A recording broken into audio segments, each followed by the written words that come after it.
तमाम देखने वालों को मोहब्बत भरा सलाम। मैं हूं आपका मेज़बान एहसन बाजवा। आज हमारे साथ एयर मार्शल रिटायर्ड शाहिद लतीफ़ साहब मौजूद हैं। नाजरीन में इनकी आरा को बड़ी कदर की निगाह से देखा जाता है, इस वजह से हम गाहे बगाहे इन्हें तकलीफ़ देते रहते हैं ताकि नाजरीन तक बेहतर और मुफीद तज्ज़िये अपने पेश करते रहें। पहले तो सर खुश आमदीद। सर मुझे बताइएगा कि भारत में कश्मीर के ऊपर मज़ालिम और इस हवाले से इमरान खान साहब का दौरा अमरीका कितनी अहमियत का हामिल है इस तमाम तनाजुर में? देखिए, मैं ये समझता हूँ कि इस दौरे को अहम तो समझा जा सकता है, मगर इसको अपने मसले का हल ना समझें। लोगों की तवक्कुआत इन दौरों से और आजकल जो ख़ासकर बातचीत हो रही है और इसी तरह जो हम घर पे बैठे हुए एक टेलीफोन और ट्वीट्स का खेल खेल रहे हैं, इनसे बहुत ज़्यादा ऊपर चली गई हैं और उनके नताइज उस तरह के कभी भी नहीं हो सकते और ना आज तक हुए हैं। अब पूरी दुनिया का अगर नक्शा देखें तो ये जो बड़ी कुव्वतें, ख़ासकर आज तो बड़ी कुव्वत एक ही है, यूनिपोलर वर्ल्ड है ना, अमेरिका है। और फिर अमेरिका ने पुष्टपनाही कर रखी है इज़राइल की। जो कुछ फ़लस्तीन के साथ वहाँ हो रहा है वो सब देख लें। और ये जो यूएन वाला मामला है, यूएन तो इन बड़े ममालिक ही पर मबनी है और ख़ासकर अमेरिका की तरफ से जब तक कोई इशारा नहीं जाता, बातचीत नहीं होती, वो अपनी जगह पर खड़े रहते हैं। बयानात की एक बुछाड़ है जो वहाँ से आपको होती हुई नज़र आएगी। और कश्मीर के मामले में तो वो भी आप देखिए कि तकरीबन 50 साल बाद पहली मरतबा कश्मीर का मामला यूएन है उसकी सिक्योरिटी काउंसिल ने उसको सुना। बिल्कुल, वो तो उन्होंने सुनने से भी इनकार कर रखा था। तो इन मसाइल की तरफ वो नहीं देखते। लिहाजा अगर हम ये समझें कि जी प्राइम मिनिस्टर साहब अब यूएन का जो इजलास है उसमें गए हैं और बड़े धुआंधार किस्म की तकरीर होगी और उसमें कश्मीर का मसला उठाया जाएगा, जिसका जिक्र वो कई दिन से खुद कर रहे हैं। बिल्कुल बिल्कुल कि मैं मुज़फ़्फ़राबाद में जलसे में तो बाकायदा उन्होंने अवाम को कहा ना। बिल्कुल, उन्होंने कहा कि अब जब मैं जाऊंगा तो बड़े भरपूर तरीके से ये मुकदमा उठाऊंगा। तो कुछ असर तासुर ये पैदा करने की कोशिश की जा रही है कि वो अक़वाम मुत्तहिदा जा रहे हैं, कश्मीर का मसला हल करके आएंगे। ऐसा नहीं हो रहा। कश्मीर का मसला हल ऐसे नहीं होगा। और अक़वाम मुत्तहिदा है या फिर हाँ, एक चीज़ में तो हमें थोड़ी सी इस तरह कामयाबी हासिल हुई है कि कश्मीर का नाम कम से कम सारी दुनिया के सामने आया है और दुनिया के कोने कोने से कश्मीर के हक़ में आवाज़ें उठी हैं। मगर आवाज़ें उठने का ये मतलब नहीं कि वो मुकदमा जो है या मसला जो है वो हल हो जाएगा। ठीक है, इससे मज़ीद कुछ आप दबाव जो है उसमें इजाफ़ा करने में कामयाब होंगे, मगर इन चीज़ों से कश्मीर का मसला हल नहीं होने जा रहा।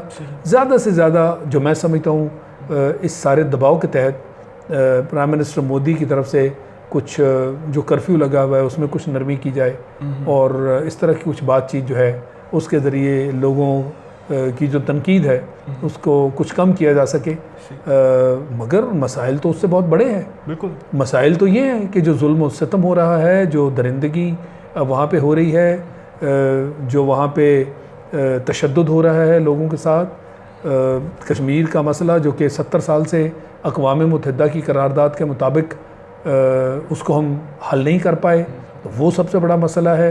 यानी कश्मीर का हमने हल ढूंढना है। वैसे सर ये जो मसला है कश्मीर 70 साल से हल ना हो सका, ये नाकामी किसकी है? पाकिस्तान की या जो आलमी इदारे हैं उनकी?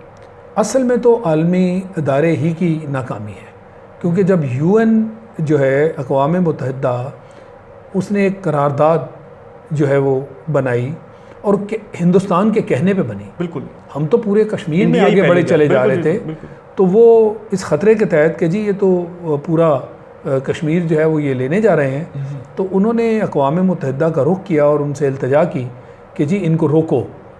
तो उस रोकने में एक सीज़ फायर लाइन बना दी गई जहाँ तक हम पहुँच चुके थे, जिसको आज आप आज़ाद कश्मीर की सूरत में देखते हैं। और वो सीज़ फायर लाइन जो है फिर वक्त के साथ साथ उसको LOC बना दिया गया और जूं वक्त गुजरा, जो एक अक़वाम मुत्तहिदा की बैनुल अक़वामी करारदाद थी और उसके साथ साथ फिर हम शिमला मुआहदा हमारा हुआ। बिल्कुल, और वो यानी बाहमी मुआहदा उसको आप कह लें। इसी तरह लाहौर डिक्लेरेशन हुई, वो भी एक वक्त था जब हमने उसके अंदर भी कश्मीर का जिक्र किया। और यूँ भारत दुनिया में ये तासुर कायम करने में कामयाब हो गया कि जी हमारा बाहमी मसला है, हम इसको बाहमी बातचीत के ज़रिए हल करेंगे, जबकि उसकी नीयत ऐसी नहीं थी। बाहमी नाम देते हुए और कुछ मुज़ाकरात करते हुए उसने दुनिया को इस चीज़ पर कायल कर लिया कि ये कोई बैनुल-अक़वामी मसला नहीं है। जिसका आज साहब भी ने हाल ही में जिक्र भी किया कि हमारा बायलैटरल ये हमारा बायलैटरल है, हमारा बाहमी है, हम इसको बाहमी बातचीत के ज़रिए हल करेंगे। तो दुनिया जो है, ख़ासकर मगरबी दुनिया, वो मुज़ाकरात को बड़ी तरजीह देती है। डायलॉग, बिल्कुल डायलॉग, आपस में बातचीत करें। अभी भी देख लें, UN भी यही कह रहा है, अमेरिका भी यही कह रहा है, और बल्कि अमेरिका का प्रेसिडेंट तो उससे भी एक हद आगे चला गया कि जी इन दोनों ममालिक में अब कशीदगी कम हुई है, और जो प्राइम मिनिस्टर मोदी है वो ये कह रहा है कि जी हमारा बाहमी मसला है, हमें सालसी की ज़रूरत नहीं है। तो वो सालिस को दूर रखने के लिए इसको बाहमी नाम देता है, जो कि दुनिया ख़ासकर जहाँ जमहूरी इंतज़ाम है तो वहाँ इसको बड़ी पसीराई मिलती है कि जी जंग की बात ना करो, आपस का जो मसला है उसको बातचीत के ज़रिए हल करो, टेबल के ज़रिए मसाइल को हल करें। जैसे अमेरिका 18 साल की जंग के बाद अफ़गानिस्तान में टेबल की तरफ आया है, और अब वो तालिबान से बातचीत करते हुए इस मसले का हल चाहते हैं। तो इसलिए मोदी की ये चाल जो है, ये बड़ी ख़तरनाक चाल है कि दुनिया को बेवकूफ़ बनाओ, उनकी आंखों में धूल झोंको, वो अल्फाज इस्तेमाल करो जिनको दुनिया कबूल करती है, मगर जहाँ तक मसला है उसको मत हल होने की तरफ लेकर जाओ। क्योंकि एक तरफ मसले के हल की अगर आप बात करेंगे तो दूसरी तरफ आप कह देते हैं जी कश्मीर जो है वो तो अटूट अंग है भारत का, यानी वो तो उसका मजबूत हिस्सा है, उसको हम छेड़ना ही नहीं चाहते। फिर तो फिर बातचीत किसकी हम कर रहे हैं? बिल्कुल। तो ये जो बातें हैं, इनके तहत कश्मीर का मसला जो है वो मैं समझता हूँ बहुत ही पेचीदा और बड़ा टेढ़ा उसको बना दिया गया है। ये पेचीदा नहीं था, ये टेढ़ा नहीं था। जो आपने मुझसे सवाल किया है उसमें हमारी भी कमज़ोरी है, बिल्कुल अक़वाम मुत्तहिदा को करना चाहिए था, मगर उसके साथ जो बड़ी ताकतें हैं उन्होंने भी इस पर कभी एम्फेसाइज़ नहीं किया।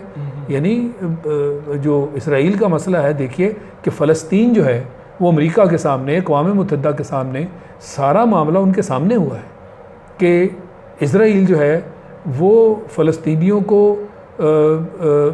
अपनी जगह से उसने निकाल के एक जगह कैद कर दिया है, बिल्कुल, और उस पर वो तकरीबन कब्ज़ा करके बैठ गए हैं।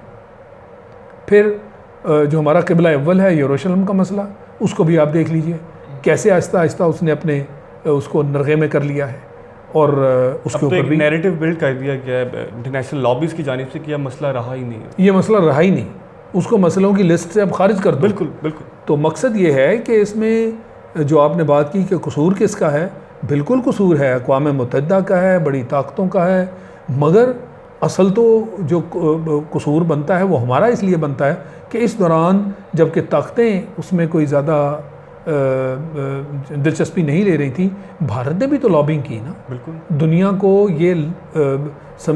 दुनिया को ये बावर कराने में और दुनिया को इस पर कायल करने में उसने अपनी लॉबिंग की पूरी दुनिया में कि जी कश्मीर का मसला जो है वो बायलैटरल है, बाहमी है, और बाहमी डायलॉग के नाम पर वक्त ज़ाया करता रहा, और आज उस मसले की जो हालत है वो आपके सामने है।